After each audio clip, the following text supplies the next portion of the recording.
I get it. It's hard to stay on top of all this change in the world of digital marketing. It's a struggle for us marketers too. So this week, I'm looking at the 5 areas that I suggest you swing your attention to in 2022.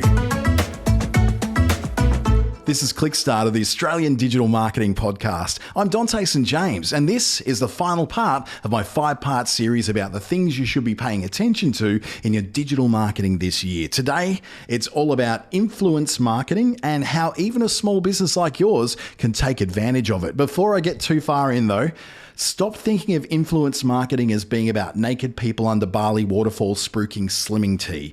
It's not all about that. And start thinking of influence marketing as using people with an audience who you want to reach to promote your products and services. Word of mouth is always the pot at the end of the marketing rainbow that we're all chasing and trying to get. And that is what influence marketing is. It's the online version of referral marketing or word of mouth marketing. Now, noticing I'm saying influence marketing, not influencer marketing, because there's a difference here. One's about what you want access to, which is influence. The other is a person. I want access to the influence, not necessarily to the influencer. I'm going to pay them to do things. I want their audience. The kind of audience I want access to is the kind that can then recommend a product or a service to maybe a small circle of mums or dads or small business owners or stay-at-home dads or soccer coaches or aunts and uncles who are in the suburbs or someone who's in a very specific thing or they're on the board of a particular school or even the board of a particular company.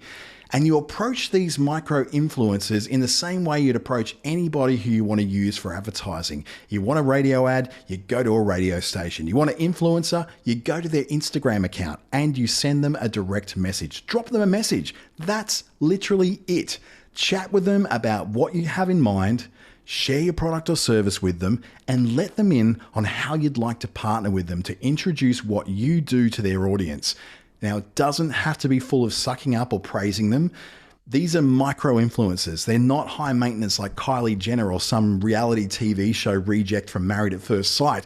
They'll probably be flattered that you think that they're even doing something valuable at all. You'll talk about ideas with them. You'll talk money with them.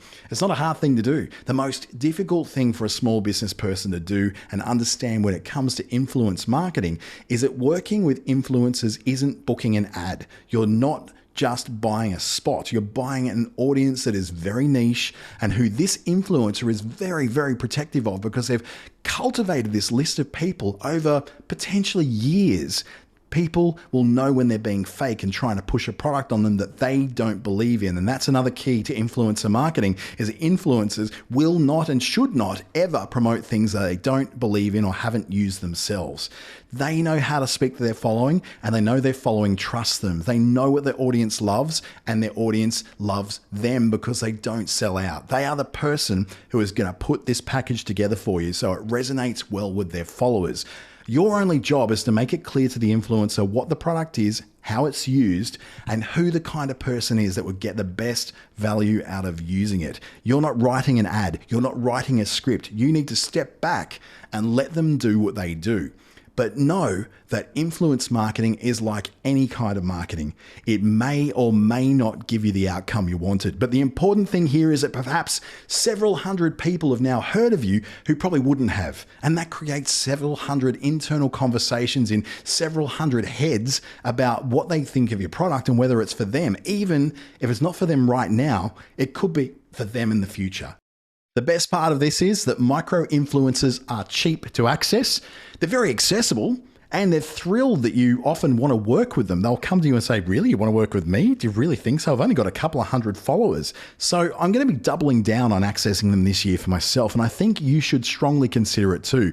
To sum up though, of this last 5 days of this series in 2022 is going to be characterized by many of the same things that last year was, and a thing or two that may be very new to you. So focusing in on any one of these is going to do you well.